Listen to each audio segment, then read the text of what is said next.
Hello dear students, आज के इस लेक्चर में हम कंटिन्यू करेंगे ऑपरेटिंग सिस्टम का unit 5 input and output management and disk scheduling. देखो, आज के इस लेक्चर में यूनिट 5 स्टार्ट करूंगा एंड यूनिट 5 का लेक्चर फर्स्ट होने वाला है। इस लेक्चर में आपके 3 टॉपिक कंप्लीट होंगे। आईओ डिवाइस के बारे में, आईओ सबसिस्टम्स के बारे में एंड आईओ बफरिंग के बारे में। बहुत ही इजी वर्ड में सारी चीज़ें समझ में आने वाली है। और मैं आपको बता दूं, ये जो टॉपिक है IO device, IO subsystem, buffering, ये सब 2-2 मार्क्स में पूछे जाते हैं। उतना इंपॉर्टेंट यहाँ पे मतलब टॉपिक नहीं है। एंड नेक्स्ट लेक्चर जो होने वाला है वो बहुत ज़्यादा इंपॉर्टेंट है, डिस्क शेड्यूलिंग, जो कि न्यूमेरिकल बेस्ड आपका पूरा ये यूनिट आप इसे समझ सकते हो। इसमें हम बहुत सारे न्यूमेरिकल्स करेंगे एंड मोस्ट प्रोबेबली कि आपका ये 4 से 5 लेक्चर में यूनिट 5 कवर हो जाएगा। आपको बिल्कुल भी परेशान नहीं होना है कि आपका यूनिट 5 यहाँ पे मैं कंप्लीट नहीं करूंगा, ठीक है। एग्जाम के पहले 100% कंप्लीट होगा। और नोट्स तो ऑलरेडी मैंने शेयर कर दिया था, नोट्स से आपने पढ़ा होगा तो और अच्छे से आप समझ सकते हो लेक्चर आप समझ पाओगे अच्छे से। तो चलो स्टार्ट करते हैं डायरेक्टली, बिल्कुल भी टाइम को वेस्ट नहीं करना है। तो स्टार्ट करते हैं IO management and disk scheduling. और मैं आपको बता दूं, अगर आप लेक्चर पे न्यू विजिट किए हो तो यूनिट 1, 2, 3 एंड 4 ये सारे जो इसके जो लेक्चर हैं कंप्लीट, जो यूनिट का प्लेलिस्ट का लिंक है डिस्क्रिप्शन बॉक्स में है, चैनल पे है, जाके आप देख सकते हो, स्टडी कर सकते हो। हम यूनिट 5 पे थे, ठीक है। तो इसे स्टार्ट करना है, तो स्टार्ट करते हैं। स्टार्ट करने से पहले छोटी सी रिक्वेस्ट है, अगर चैनल पे फर्स्ट टाइम विजिट किए हो प्लीज़ सब्सक्राइब करना, बहुत ही ज़्यादा मोटिवेशन मिलता है आपको। चैनल को सब्सक्राइब करते हैं और अपने फ्रेंड्स के साथ प्लीज़ प्लेलिस्ट का जो लिंक है शेयर करते हैं, जिससे आपके फ्रेंड्स भी स्टडी कर पाएँ। एंड यहाँ पे आपको पाइथन प्रोग्रामिंग का भी मैंने 1 शॉट स्टार्ट किया था, ये भी अभी कंटिन्यू होने वाला है। इसका यूनिट 3 बहुत जल्द अपडेट होने वाला है, ठीक है। तो चलिए स्टार्ट करते हैं। जो भी रिमेनिंग लेक्चर्स हैं सब कुछ आपको मिल जाएगा, बिल्कुल भी आपको परेशान नहीं होना है। तो ये रहा आपका notes, IO management and disk scheduling and इसका लेक्चर फर्स्ट। तो सबसे पहले देखो समझते हैं IO management and disk scheduling. Unit पढ़ने से पहले आपको ये छोटी छोटी चीज़ें पता होनी चाहिए ना। आपके सिलेबस का ही टॉपिक है आईओ डिवाइस क्या होता है, मीन्स कि input device and output device क्या होता है। देखो मैं आपको पहले बता दूं, बिल्कुल आपको पता है, सारी चीज़ें पता है, इनपुट डिवाइस क्या होता है, आउटपुट डिवाइस क्या होता है, फिर भी मैं रिपीट करूँगा इसी वर्ड में। और कैसे लिखना है कंटेंट को एग्जाम में, वो चीज़ भी आप यहाँ पे देख सकते हो। और ये 2 मार्क्स के क्वेश्चंस हैं, बिल्कुल परेशान नहीं होना है, ठीक है। आईओ डिवाइस देखो, यहाँ पे समझते हैं क्या है। देखो, IO stands for input and output device, these are the tools and component that allows a computer to interact. देखो आईओ जो डिवाइस होता है, इनपुट आउटपुट डिवाइस होता है, देखो बिल्कुल भी मैं बहुत डिटेल्स नहीं बताऊंगा, ऑलरेडी आपको पता है। ये इसे आप टूल बोलो, कंपोनेंट बोलो, जिससे कि हम कंप्यूटर के साथ इंटरेक्ट करते हैं। समझते हैं क्या होता है। देखो ऐसे पूछा जाता है, categories of IO device. Categories means वही टाइप्स आपसे पूछा जा रहा है, यानी कि input device and output device के बारे में आपसे पूछा जा रहा है। तो कैटेगरीज ऑफ आईओ डिवाइस में पहला आपका इनपुट डिवाइस है, दूसरा आपका आउटपुट डिवाइस। तो इनपुट डिवाइस क्या होता है समझ लेते हैं, ऑलरेडी आपको पता है, I know. So input device क्या होता है, जैसे कि हम कंप्यूटर में कुछ भी डेटा सेंड करते हैं, कंप्यूटर को इनपुट देते हैं, जैसे कि कीबोर्ड हो गया, माउस हो गया, माइक्रोफोन, स्कैनर, ये सारी चीज़ें आपके इनपुट डिवाइस होता है। बिल्कुल भी इसको डिस्क्राइब नहीं करना है, ऑलरेडी आपको पता है क्या है इनपुट डिवाइस। कीबोर्ड जैसा हो गया, जैसे कि कुछ वो सारे कंपोनेंट जिस कंपोनेंट को यूज़ करके हम कंप्यूटर को कुछ डेटा देते हैं। कीबोर्ड का यूज़ करके इनपुट देते हैं, कुछ टाइप करते हैं, तो ये भी आपका एक इनपुट डिवाइस हो गया। माउस पॉइंटर को मैं इधर से उधर स्क्रॉल कर पा रहा हूँ, these are also input device, ठीक है। तो ना अब सेकंड यहाँ पे देखते हैं आउटपुट डिवाइस क्या होता है। देखो हम कंप्यूटर को कोई भी इनपुट देते हैं, जिस डिवाइस का यूज़ करके उसे हम इनपुट डिवाइस बोलते हैं, और कंप्यूटर भी हमें कुछ आउटपुट देता है। सिंपल सी बात है, कुछ ना कुछ आप कंप्यूटर से कोई ऑपरेशन, कुछ टास्क परफॉर्म कराओगे, तो वो टास्क आपको एज अ रिजल्ट कहाँ पे शो करता है, मॉनिटर पे शो करता है। तो मॉनिटर इज ऑल्सो आपका ये क्या है, आउटपुट डिवाइस है। प्रिंटर से आपको डॉक्यूमेंट प्रिंट करके कंप्यूटर देता है, तो वो भी आपका आउटपुट डिवाइस है। स्पीकर से आपको आवाज़ सुनाई देता है, ठीक है, तो वो चीज़ भी आपका आउटपुट डिवाइस। प्रोजेक्टर वगैरह बहुत सारी चीज़ें आप लिख सकते हो, ठीक है, उतना यहाँ पे डिस्क्राइब नहीं करना है। तो हो गया। अब यहाँ पे समझते हैं, देखो जो आईओ डिवाइस होता है वो एसेंशियल होता है for communication between the computer and the user. अगर आईओ डिवाइस ना हो, इनपुट डिवाइस या आउटपुट डिवाइस ना हो, तो क्या आप कंप्यूटर से कम्युनिकेट कर पाओगे? कम्युनिकेट करने का मतलब है क्या कंप्यूटर से कोई भी डेटा आप कोई भी मतलब टास्क परफॉर्म करा पाओगे? द आंसर इज नो, तो पॉसिबल नहीं है। तो एसेंशियल आपका कंपोनेंट है आईओ डिवाइस, याद रखना है। अब इसके बाद यहाँ पे देखते हैं नेक्स्ट। देखो एक सेकंड, देखिए यहाँ पे हम क्या टॉपिक पढ़ रहे थे, कैटेगरीज हम पढ़ रहे थे, ठीक है, कैटेगरीज ऑफ आईओ डिवाइस। तो हमने पहले इनपुट डिवाइस फर्स्ट देखा, सेकंड आउटपुट डिवाइस देखा, नाउ थर्ड यहाँ पे आपका है इनपुट आउटपुट डिवाइस, दोनों कंबाइन करके। तो कुल मिला के आपको ही डिस्क्राइब करना है छोटे छोटे पार्ट्स में। आप देखो इनपुट आउटपुट डिवाइस दोनों मिला के बता दिया गया कि ये जो बोथ जो डिवाइस है ये काफ़ी इंपॉर्टेंट है सेंड करने के लिए, रिसीव करने के लिए डेटा को फ्रॉम द कंप्यूटर, ठीक है। अब जैसे टच स्क्रीन क्या है, touch screen also input and output device दोनों वर्क करता है। एक्सटर्नल हार्ड ड्राइव्स वो भी इनपुट एंड आउटपुट डिवाइस दोनों वर्क करता है। यूएसबी भी। तो ये सारे इनपुट आउटपुट डिवाइस हो गए। तो ये हो गया आईओ डिवाइस के बारे में। इनपुट एंड आउटपुट डिवाइस क्या होता है, इसके कैटेगरीज क्या है। कैटेगरीज आता है तो 3 आपको लिखने, input device, output device and input output device दोनों मिला करके, ठीक है। ये सारे device as a input output दोनों बिहेव करते हैं। अब इसके बाद हम नेक्स्ट देखते हैं। नेक्स्ट टॉपिक है आपका इनपुट एंड आउटपुट सब सिस्टम। देखो सिलेबस में आपको दिखाता हूँ, जस्ट वेट। देखो ये था आपके सिलेबस में, एंड यहाँ पे सिलेबस में अगर आप देखो तो आईओ डिवाइस था, इसमें हमने डिटेल समझ लिया क्या है। अब आईओ सब सिस्टम के बारे में देख लेते हैं, ठीक है। तो आईओ सब सिस्टम क्या होता है, देखो ये भी काफ़ी ईजी है। तो आईओ सब सिस्टम मीन्स कि आईओ सब system manage the communication between the CPU and it's peripheral devices. देखो सीपीयू का मतलब आपको ऑलरेडी पता है, सेंट्रल प्रोसेसिंग यूनिट होता है। पेरिफेरल डिवाइस का सिंपल इतना मतलब समझो कि ये आपका इनपुट आउटपुट डिवाइस के बारे में ही बात कर रहा है। Peripheral device means input and output device, जो जो इनपुट डिवाइस आउटपुट डिवाइस होते हैं उन्हीं को पेरिफेरल डिवाइस भी बोलते हैं। तो इनपुट आउटपुट सब सिस्टम जो होता है वो मैनेज करता है, क्या मैनेज करता है, कम्युनिकेशन, कि किस तरीके से डेटा भेजा जा रहा है, सेंड किया जा रहा है सीपीयू और पेरिफेरल डिवाइस के बीच में, ठीक है। इनपुट डिवाइस की हेल्प से आप प्रोसेसर को कुछ भी डेटा इनपुट करोगे तो सीपीयू तभी उस पर कुछ ऑपरेशन परफॉर्म करेगा ना। तो किस तरीके से डेटा को आप भेजते हो, किस तरीके से डेटा सीपीयू आपको देता है थ्रू आउटपुट डिवाइस, ये चीज़ जो मैनेजमेंट होता है कम्युनिकेशन, किस तरीके से ये कम्युनिकेशन मैनेज हो रहा है, वो आईओ सब सिस्टम होता है। एक सिस्टम होता है, उसी को आईओ सब सिस्टम कहते हैं। समझते हैं अभी डिटेल से आगे। देखो द आईओ सब सिस्टम में एक क्रूशियल पार्ट होता है कंप्यूटर सिस्टम का। सिंपल सी बात है, क्रूशियल पार्ट यानी इंपॉर्टेंट पार्ट इसीलिए होता है क्योंकि ये मैनेज कर रहा है ना मतलब दो डिवाइस के बीच में, एक आपका इनपुट डिवाइस पेरिफेरल डिवाइस में आईओ डिवाइस के बीच में और सीपीयू प्रोसेसर के बीच में कम्युनिकेशन को मैनेज कर रहा है। So that's why it is a very crucial part of a computer system, ठीक है। नेक्स्ट यहाँ पे लिखा है that manage how data is transferred between. Already बताया कि कंप्यूटर के मेन मेमोरी यानी प्रोसेसर को कोई भी डेटा कैसे दिया जा रहा है through external devices. Input device output device की हेल्प से कैसे कंप्यूटर्स को कोई भी डेटा हम इनपुट करा रहे हैं, कंप्यूटर्स पे ऑपरेशन परफॉर्म कर रहा है, ये सारी चीज़ें मैनेज जो करता है उसे सिस्टम करता है। That's why it is crucial part. Now next यहाँ पे है द कर्नल प्रोवाइड्स। देखो कर्नल क्या होता है बताते हैं। Kernel provides following services related to the IO several services such as scheduling, buffering and caching, spooling and device reservation, error handling and IO protection. देखो जो कर्नल होता है ऑलरेडी यूनिट फर्स्ट के अंदर ही डिटेल से समझा था कि kernel is a core component of the operating system, ठीक है, जिसके पास एसेंशियल जो ऑपरेशन होता है वो परफॉर्म करने के लिए होता है। तो कर्नल जो होता है वो प्रोवाइड करता है फॉलोइंग सर्विसेज, जैसे कि शेड्यूलिंग एक क्रूशियल मतलब टास्क है, ठीक है। कोई भी ऑपरेशन कोई भी टास्क अगर सीपीयू को मिलता है तो कैसे वो शेड्यूल होता है, ये सब हमने डिटेल से देखा था। उतना भी आपको यहाँ पे समझना नहीं है, ठीक है, डिटेल से कि क्या चीज़ है।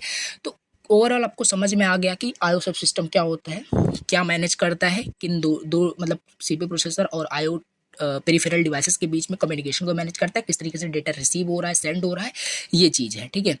एंड कर्नल जो होता है वो प्रोवाइड करता है, यहाँ पे वही चीज़ जो यूनिट फर्स्ट के अंदर हमने देखा था, कर्नल क्या क्या प्रोवाइड करता है। जैसे आपका शेड्यूलिंग था, मेमोरी मैनेजमेंट था, बफरिंग था, कैचिंग था, spooling, device reservation, error handling, ये सारे कर्नल की रिस्पॉन्सिबिलिटी होती है। That is the core component of the operating system. Now इसके बाद यहाँ पे है, देखो कुछ आपको ऐसे लिखने भी पड़ेंगे, जैसे आईओ सब सिस्टम क्या है, कभी कभी 7 मार्क्स में पूछ लेता है। तो ये सारी चीज़ें आपको लिखनी है। पहला यहाँ पे क्या चीज़ था, आपका शेड्यूलिंग था, ठीक है। यहाँ पे जो जो चीज़ें मेंशन किया है, ये चीज़ आपको छोटे छोटे पार्ट्स में एक्सप्लेन कर देना है, क्या है शेड्यूलिंग, क्या है बफरिंग, क्या है, और ये सारी चीज़ें हमने पढ़ रखी है। शेड्यूलिंग क्या होता है ऑलरेडी पढ़ा है, बफरिंग, कैचिंग, स्पूलिंग क्या है, सब यहाँ पे हमने पढ़ रखा है। तो छोटे छोटे पार्ट्स में डिस्क्राइब करना है। तो शेड्यूलिंग क्या होता है, एक जो गुड ऑर्डर होता है, मतलब यहाँ पे देखो सिंपल थ्योरी लिखी हुई है, प्लीज़ इसे पढ़ना, बहुत ईजी है। यहाँ पे कहने का क्या मतलब है, a good order in which to execute input output request to improve overall efficiency.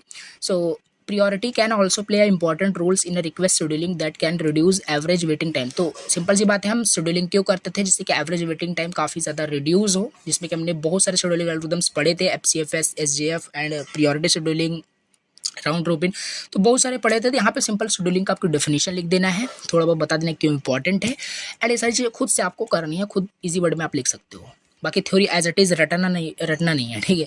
Second यहाँ पे बफरिंग बता देना, बफरिंग क्या होता है, बफर इज़ अ टेम्पररी एक मेमोरी होता है, वो इस छोटी छोटी चीज़ें आपको एक्सप्लेन करनी है यहाँ पे, ठीक है, कि a memory area maintained by kernel IO subsystem that store data while they are transferred between two devices and between a device with an application due to different data transfer size and speed mismatch between them। देखो इसमें buffering का केवल इतना मतलब है, जो यहाँ पे देखो जो स्पीड मिसमैच वगैरह का बताया गया है, ओवरऑल मैं बता दूँ बफरिंग का क्या मतलब होता है।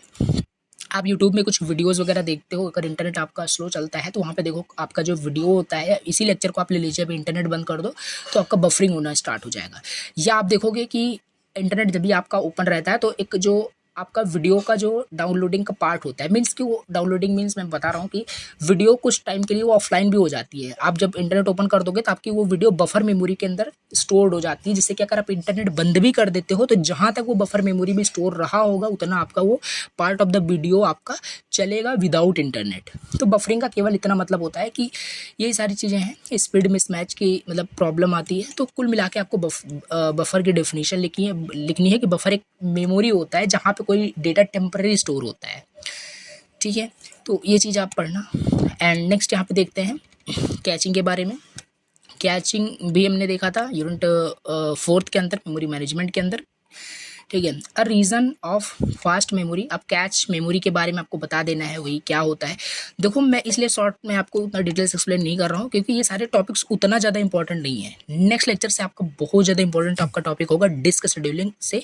ये आपका ओवरऑल अगर हम देखें डिस्क शेड्यूलिंग से ही आपका ये यूनिट स्टार्ट, अगर एक तरफ से देखें तो स्टार्ट होता है, बट सिलेबस में था हम डिस्कस कर रहे हैं, मे भी हो सके कि आपके 2 मार्क्स में आयो सिस्टम पूछे तो इतना फालतू ही हम पढ़ रहे हैं, ठीक है। तो वो नहीं है, हमें अपने 7 मार्क्स में प्रिपेयर रहना है और ये सारे पॉइंट्स आपको लिखने हैं एग्जाम में। और ऑलरेडी आपको पता है एग्जाम में कैसे कॉपी चेक होती हैं, तो उतना डिटेल से आपको नहीं भी याद करने बैठना है कि एज इट इज़ वर्ड याद कर रहे हो, ये मैं आपको बता रहा हूँ, ठीक है। तो पहला हमने देखा शेड्यूलिंग, दूसरा बफरिंग, तीसरा कैचिंग लिख देना, उसके बारे में कुछ डिटेल थोड़ा बहुत। इस पर स्पूलिंग के बारे में देखो, स्पूलिंग भी हमने देखा था। Spool is a buffer that holds the output of a device such as printer. Printer is also एक स्पूलिंग का बहुत अच्छा एग्जाम्पल है, एंड इसलिए मैं उतना डिटेल्स नहीं बताऊँगा। यूनिट 1 के अंदर ये पूरा टॉपिक ही है, जाके प्लेलिस्ट को एक्सेस कर सकते हो, देख सकते हो, ठीक है। डिवाइस रिजर्वेशन के बारे में, यानी डिवाइस को कैसे एलोकेट किया जाता है, यही सारी चीज़ें हैं। Device reservation means allocation of device, ठीक है। वही चीज़ लिखा है कि जब प्रोसेस को कौन सा मतलब डिवाइस रिक्वायर्ड है डेडलॉक को प्रिवेंट करने के लिए, डिवाइस रिजर्वेशन भी आपका एक टेक्निक होता है। ये देखो आईओ सब सिस्टम के अंदर हम पढ़ रहे हैं सारे टॉपिक्स, ठीक है। नहीं तो आप सोचो ये क्या टॉपिक हम पढ़ रहे हैं, आईओ सब सिस्टम के अंदर हम पढ़ रहे हैं कि कैसे आईओ सिस्टम मैनेज करता है सीपीयू और इनपुट आउटपुट डिवाइस के बीच में कम्युनिकेशन को कैसे मैनेज करता है। इन्हीं सब सिस्टम्स को फॉलो करता है। जो सिस्टम्स हमने देखा, टास्क को शेड्यूल करेगा, बफर मेमोरी में स्टोर कर देगा, कैचिंग यूज़ करेगा, कैचिंग मैपिंग यूज़ करेगा, और डिवाइस रिजर्वेशन होता है, एरर हैंडलिंग भी होता है। ऑल्दो आपका इनपुट आउटपुट डिवाइस के हेल्प से आपको कुछ एरर भी वहाँ पे डिटेक्ट होता है, ऑपरेटिंग सिस्टम वो आपका प्रोटेक्ट करता है एरर से against the many kinds of hardware and application error so that a complete system failure and can not occur. तो पूरा सिस्टम आपका फेल्ड नहीं हो जाता है। तो ये सारी मैनेजमेंट जो होती हैं एरर हैंडलिंग के ऑपरेटिंग सिस्टम करता है। तो आईओ सब सिस्टम ओवरऑल आपको मैं फिर से आपको बता दूं क्या चीज़ कैसे लिखनी है। मोस्ट प्रोबेबली 2 मार्क्स में क्वेश्चन आ सकता है। तो आईओ सब सिस्टम आपको इतना डेफिनेशन बहुत अच्छे से लिखा है, आप इसे पढ़ेंगे आईओ सब सिस्टम के बारे में, ये 2 मार्क्स के लिए आप लिख सकते हैं। 7 मार्क्स में आ जाता है तो ये सारी चीज़ें छोटे छोटे पॉइंट्स भी जो कर्नल प्रोवाइड करता है, essential operation, scheduling, buffering, catching, spooling, device management, error handling, right कर देना है, ठीक है। तो ये हो गया आपका आईओ सब सिस्टम के बारे में, ठीक है। सो अब यहाँ पे हम देखते हैं अपना सिलेबस में नेक्स्ट टॉपिक। तो ये इतने सारे टॉपिक्स आपके कवर हो गए, ठीक है। अब आईओ बफरिंग के बारे में देख लेते हैं। आईओ बफरिंग क्या होता है, इसे थोड़ा सा डिटेल से समझेंगे, ठीक है। आईओ बफरिंग को थोड़ा सा डिटेल से हम समझने वाले हैं। देखो इनपुट एंड आउटपुट बफरिंग क्या होता है, ठीक। देखो आईओ बफरिंग जो होता है इज अ टेक्निक, एक टेक्निक है जो कि सबसे पहले देखो बफर का मतलब आपको पता होना चाहिए। इनपुट एंड आउटपुट का मतलब तो आपको पता है, बफर का भी मतलब आपको पता है कि बफर देखो एक टेम्पररी, आप इसे मेमोरी बोलो, जैसे हमने अभी यूट्यूब का एग्जांपल दिया था, तो वो also a type of buffer आप इमेजिन कर सकते हो कि जो डेटा है वो बफर मेमोरी में टेम्पररी स्टोर होता है। ये चीज़ आपको बफर एज अ मेमोरी आपको इमेजिन करना है, याद रखना, होता भी वही है। अब आईओ बफरिंग जो होता है, आईओ बफरिंग एक टेक्निक है जो कि यूज़ होता है कंप्यूटर सिस्टम में टेम्परली स्टोर करने के लिए डेटा को, जो बताया वही लिखा है, ठीक है। Wheel it is being transferred between two devices और बिटवीन अ डिवाइस और एन एप्लीकेशन। सिंपल, कोई भी डेटा अगर एक डिवाइस से दूसरे डिवाइस में सेंड की जा रही है तो बफर मेमोरी में स्टोर हो सकता है। बाकी एक यूट्यूब का जो एग्जांपल बताया वो भी यहाँ पे है कि किसी एप्लीकेशन एंड डिवाइस के बीच में भी बफरिंग यूज़ होता है, बफर का कंसेप्ट यूज़ होता है। तो देखो आगे यहाँ पे और भी लिखा है, जो आईओ बफरिंग है, इनपुट एंड आउटपुट बफरिंग जो है इज अ टेक्निक यूज़ होता है कंप्यूटर सिस्टम में to temporarily store data while it is being transferred. I think sentence repeat हुआ, ठीक है, हाँ सेंटेंस रिपीट हो गया, वही ऊपर जो लिखा है एज इट इज़ यहाँ पे लिखा है, तो इसे स्किप करना, ठीक है। यहाँ पे लिखा है देखो, दिस टेम्परली स्टोरेज, ये जो आपका बफरिंग होता है, इस टेम्परली स्टोरेज एरिया को ही हम क्या कहते हैं, बफर कहते हैं। यानी जो टेम्पररी डेटा को स्टोर करता है उसे ही हम बफर कहते हैं। Buffer is a type of memory, याद रखना है, ठीक है, ऑलरेडी आपको पता भी होगा। सो बफर जो होता है वो हेल्प करता है मैनेज करने के लिए speed difference between device, smooth out data flow and improve overall efficiency, performance and efficiency. देखो बफर यूज़ क्यों होता है थोड़ा सा समझ लेते हैं।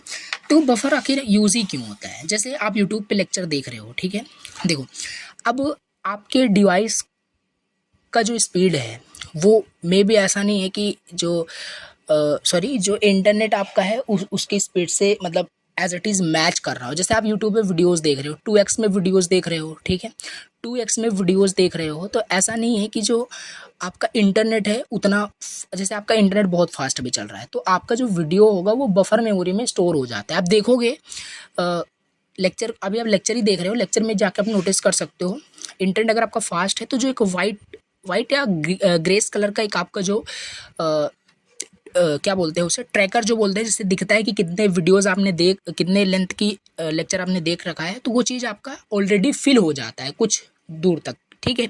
तो वो उतना डेटा आपका बफर में स्टोर्ड है। अगर आप इंटरनेट क्लोज भी कर देते हो तो वो चीज़ आपका प्ले होगा आपका वीडियो, ठीक है।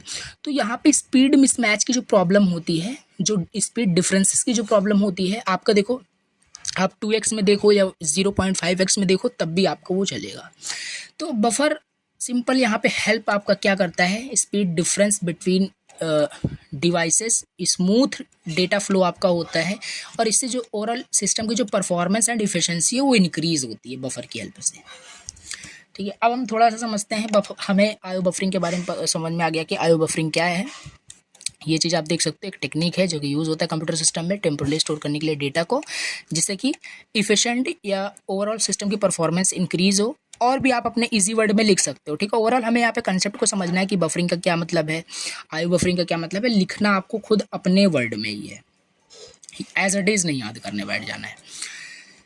नाउ टाइप्स हम समझ लेते हैं आईओ बफरिंग स्कीम के। देखो ये 7 मार्क्स में पूछा गया क्वेश्चन है, आईओ बफरिंग भी पूछा है एंड टाइप्स भी पूछ लेता है, आईओ बफरिंग के कितने स्कीम्स हैं या आईओ बफरिंग के कितने टाइप्स हैं।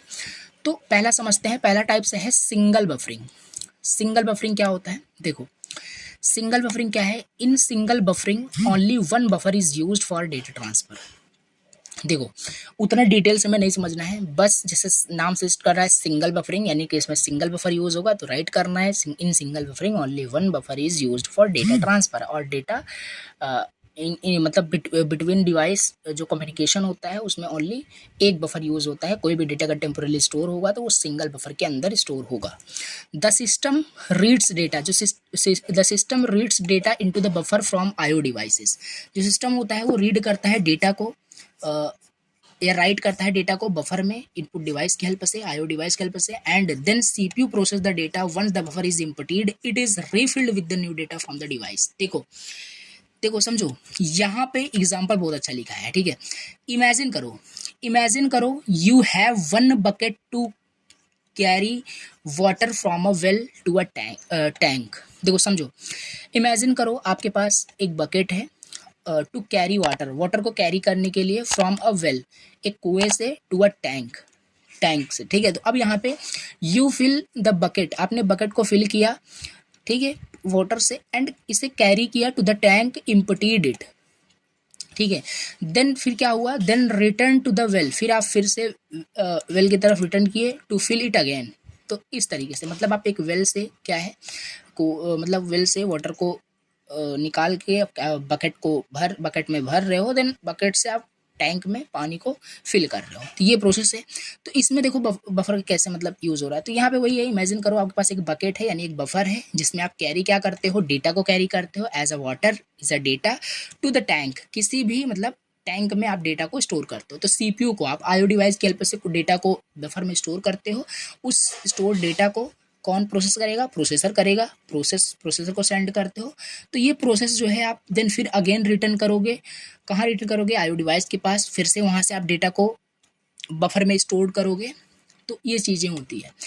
तो ये यूज़ हो रहा है यहाँ पे आपका सिंगल बफरिंग, यानी एक सिंगल बफर है, उसमें आप रिफिल का यूज़ कर रहे हो, यानी कि उसमें एक बार फिल करोगे, देन प्रोसेसर को क्या करोगे, उसे प्रोवाइड करोगे, देन उसके बाद सिंगल बफर आपका यहाँ पे ओवरऑल यूज हो रहा है। डबल बफरिंग का यहाँ पे मतलब समझते हैं थोड़ा सा, फिर यहाँ पे हम डिफरेंस यहाँ पे कर सकते हैं। तो डबल बफरिंग का मतलब क्या होता है, डबल बफरिंग में क्या होता है, दो बफर यूज होता है। सिंगल बफरिंग में सिंगल बफर यूज होता है, इसमें दो बफर आपका यूज होता है। Wheel the CPU process data, wheel the CPU, जब आपका सीपीयू प्रोसेस करता है डेटा फ्रॉम वन बफर, एक बफर से जब डेटा को आपका जो सीपीयू है, जिससे ऊपर अभी प्रोसेस कर रहा था, the other is being filled with new data from the IO device. देखो यहाँ पे क्या था, सिंगल बफर के अंदर आपका सीपीयू का जो यूटिलाइजेशन है उतना इफिशिएंट वे में नहीं हो पा रहा था, क्योंकि सीपीयू में भी वेट भी कर रहा होगा, ठीक है। जब ये डेटा को जब आपका ये जो बकेट है, मतलब ये जो बफर है, जब डेटा प्रोसेसर को दे देगा, बकेट आपका खाली हो जाएगा, बफर खाली हो जाएगा, देन दोबारा आएगा वो वेल के पास, कुएं के पास, पानी को भरेगा, यानी आईओ डिवाइस के पास आएगा, डेटा को लेगा, फिर जाके देगा। तो उस ड्यूरेशन में भी हो सकता है मिली सेकेंड के लिए ही कि प्रोसेसर आपका आइडल कंडीशन में हो। बट यहाँ पे क्या होगा, एक यहाँ पे दो बफर यूज होता है, एक बफर वो डेटा को क्या कर रहा है, प्रोड्यूस कर रहा है। नहीं कि देखो लिखा है, जब wheel the CPU process data from one buffer the other is being field, एक क्या कर रहा है, प्रोसेस करा रहा है डेटा, प्रोसेस करा रहा है data to the CPU, and other जो सेकंड आपका बफर है वो फिल कर रहा है न्यू डेटा को from the IO device. This allows continuous data transfer, इस तरीके से कंटिन्यूअस जो डेटा है वो ट्रांसफर हो रहा है।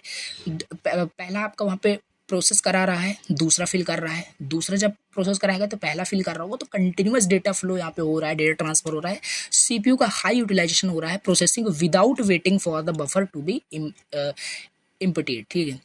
तो इस तरीके से, जैसे एग्जाम्पल भी लिखा है, एग्जाम्पल बिल्कुल आप लिख सकते हो एग्जाम में। Think of using 2 buckets to carry water, while you carry 1 bucket to the tank, someone else is filling, तो दूसरा कोई दूसरे बकेट में पानी भर रहा होगा at the same time, wheel जब आप रिटर्न करते हो, देन बकेट को आप स्वैप कर दोगे एंड कंटिन्यू हो रहेगा आपका प्रोसेस। तो ये बिल्कुल आप राइट कर सकते हो एग्जाम में ये एग्जाम्पल। तो ये आपका डबल बफरिंग हो गया। नाउ नेक्स्ट यहाँ पे है circular buffering. Now circular buffering क्या है, सर्कुलर बफरिंग में सर्कुलर बफर यूज करता है मल्टीपल बफर्स को arrange in a circular queue. Circular queue में आपका बहुत सारे, यहाँ पे ना तो एक बफर रहता है ना दो बफर रहता है, दो या दो से ज़्यादा, यानी कि बहुत सारे आपके मल्टीपल बफर्स हो सकते हैं जो कि अरेंज्ड रहते हैं किस फॉर्म में, एक सर्कुलर फॉर्म में, सर्कुलर क्यू में, उसे ही हम सर्कुलर बफरिंग बोल रहे हैं। कैसे ये वर्क करता है ये समझते हैं। Data is written to the buffer in a circular fashion, circular fashion में डेटा को राइट किया जाता है बफर के अंदर। When the end of the buffer list is reached, the process starts over at the beginning. This allows for continuous and efficient data transfer. देखो overall आपको बस इतना याद रखना है, सर्कुलर बफरिंग में क्या होता है कि जो डेटा है, जो मल्टीपल बफर्स है वो सर्कुलर क्यू में अरेंज रहते हैं, और डेटा का जो रीड एंड राइट का जो प्रोसेस होता है बफर से, वो सर्कुलर फैशन में होता है।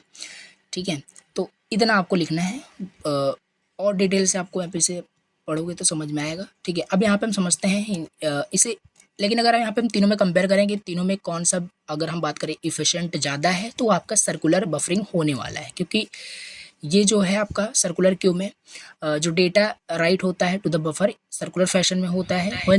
तो ओवरऑल यहाँ पे कहने का क्या मतलब है कि सर्कुलर जो बफरिंग होता है वो काफ़ी ज़्यादा इम्पॉर्टेंट होता है as compare to the single buffering and double buffering. दोनों में इफ़िशेंट आपका सर्कुलर बफरिंग होता है, जो कि सर्कुलर फैशन में ये आपका अरेंज रहता है, जो भी बफर सिस्टम यहाँ पे यूज़ होता है।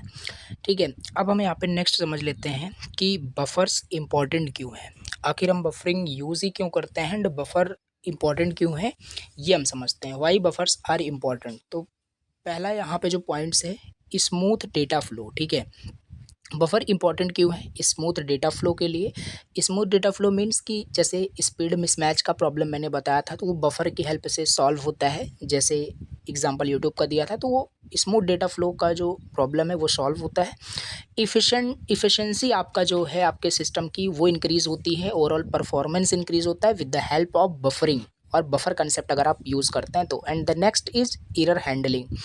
एरर भी आपका यह हैंडल करता है, जो कि ऑपरेटिंग सिस्टम जो मैनेज करता है एरर हैंडलिंग को, यानी कि जो बफर है वो डिटेक्ट करता है क्या एरर है आपके आईओ डिवाइस में, एंड वो आपको बताता है। तो कुल मिला के देखो सिंपल है। आईओ बफरिंग अगर एग्जाम में आता है तो आईओ बफरिंग की डेफिनेशन पहले बतानी, आईओ बफरिंग होता क्या है, उसके टाइप्स को बता देना है, single buffering, double buffering and circular buffering. उसके बाद यहाँ पे आपको इंपॉर्टेंट क्यों है वो भी आपको बता। देखो कंबाइन करके आपसे क्वेश्चन डायरेक्टली पूछा भी जा सकता है, इसके टाइप्स बताओ इंपॉर्टेंट क्यों है। तो कंटेंट मैंने आपको बताया, और एज इट इज़ रटने नहीं बैठ जाना है। ठीक है, तो ऐसे आपको राइट करना है। तो ये हो गया आपका आईओ बफरिंग का टॉपिक। ये सारे टॉपिक्स आपके कंप्लीट हो गए। नाउ नेक्स्ट लेक्चर के अंदर हम बहुत ज़्यादा इंपॉर्टेंट टॉपिक डिस्कस करेंगे, डिस्क शेड्यूलिंग, और उसमें हम पहला शेड्यूलिंग एल्गोरिथम पढ़ेंगे, जो कि कैसे क्या न्यूमेरिकल है, सारा कुछ हम डिस्कस करेंगे। चलो मिलते हैं नेक्स्ट लेक्चर के अंदर नए टॉपिक के साथ। Thank you so much for watching the lecture.